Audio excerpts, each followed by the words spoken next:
Dak now, as he's become more of a pocket thrower, throws more interceptions because he's never been what we consider great. The quarterback, if they are going to get to their next level, and the next level for Dallas would be to get to a championship game. The Dallas Cowboys are coming off back-to-back 12-win seasons that have been overlooked because of the early playoff failure. Some people even think of this team as a joke because of how they've choked when it matters most. No matter how you view this team, you gotta admit that the talent is there, and after what they did this offseason, I think their window to win a Super Bowl is right now. And as training camp and the preseason are underway and week 1 is almost here, there is just so much to talk about, so let's get right into it. But before I begin, I would really appreciate it if you would drop a like and subscribe. It only takes 5 seconds, plus you can always change your mind. I'm on the road to 20k subscribers, and we are just growing super fast right now.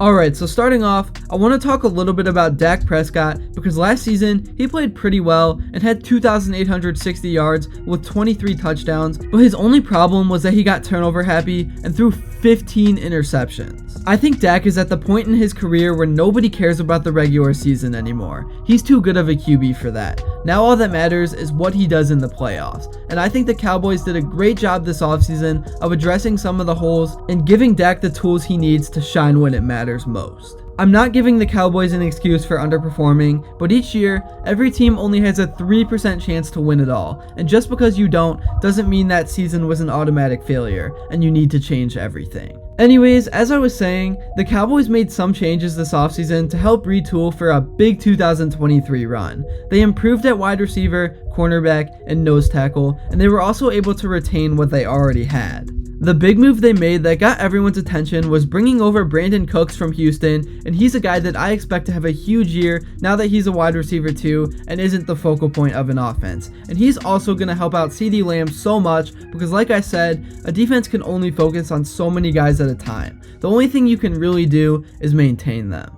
Last season, Cooks put up 700 yards with 3 touchdowns and averaged around 12 yards per catch, and that's pretty solid considering he played in Houston and there was just nothing around him down there. As for CeeDee, he put up 1,350 yards with 9 touchdowns and he put up around 13 yards per catch, so just an absolute breakout year. And I think having this duo together is going to heavily benefit guys like Michael Gallup because defenses won't be paying much attention to him at all. So yeah, the receiving room is going to be looking a lot better this season, and my bold prediction is that Dak bounces back and throws for 4,500 yards with less than 10 interceptions and over 30 touchdowns. He's just too talented to have a season like last year, and I think he's more motivated than ever. Anyways, moving on, now I want to talk about the running back room because I'm sure you all heard the news that Ezekiel Elliott is headed to New England, and this honestly needed to happen because now that Tony Pollard has the backfield basically all to himself, I expect him to break out into a superstar. I guess it's not going to be 100% all his because Deuce Vaughn has been turning a lot of heads,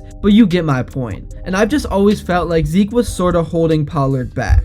And for the offensive line, they have some veterans, but they also do have some moving parts, which will create lots of opportunity for some of the young guys. Obviously, Zach Martin just got a new deal, which is big news for this unit. There's still a few players left out there with a resume that Dallas could go get to put around Martin, but I'm not sure if they're going to do so, and this is going to be a very interesting group to watch throughout the season. Alright. Now it's time to flip things over to the defense, because if the saying defense wins championships holds true in the 2023 season, then this team should be in a very good spot. The most important thing that happened for this group this offseason was Dan Quinn deciding to stay over taking a head coaching job in which he easily could have gotten. But to him, chasing a Super Bowl was more important, which is what you love to see. Quinn is definitely a top 3 defensive mind in the league, and you could definitely make a case that he's the best. Anyways, the Cowboys defense pretty much stayed the same, but they were able to make a few upgrades, and history shows when groups stay together and have experience with each other, it usually works out great.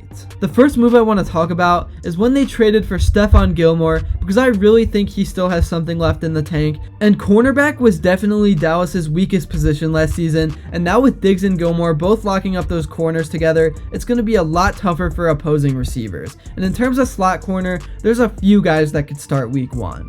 Then the star of the show at defensive end is Micah Parsons. Although the Cowboys and Quinn won't officially name him as a full-time DE, it's clear he'll spend most of his time at that position again. Parsons is one of the most elite playmakers in the league and has 26.5 sacks through his first 2 seasons in the NFL. And he also looks like he's gearing up for another monster year this offseason because he added weight to help his endurance at one of the most grueling positions in the game. If there was one weakness for the unit last season outside of corner depth, it was letting the run game get out of hand at times. The team addressed that by re-signing defensive tackle Jonathan Hankins to slow down rushing attacks after trading for him in the middle of the 2022 season. The linebacker room will also be pretty solid, and for safety, Donovan Wilson, Jaron Kearse, and Malik Hooker will all play significant snaps and all play their roles well in Quinn's scheme.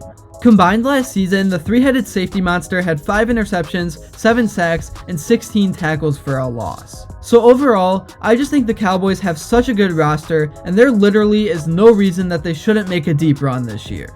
That's really all I have to say for this video. Even though I'm not the biggest fan of this team, I definitely have to give respect where it's due because they improved an already stacked roster, and like I said, this season is just going to come down to execution when it matters most. Let me know in the comments below how you guys are feeling about this Cowboys team heading into the upcoming season, and drop your record predictions because I'm curious to hear what you guys think.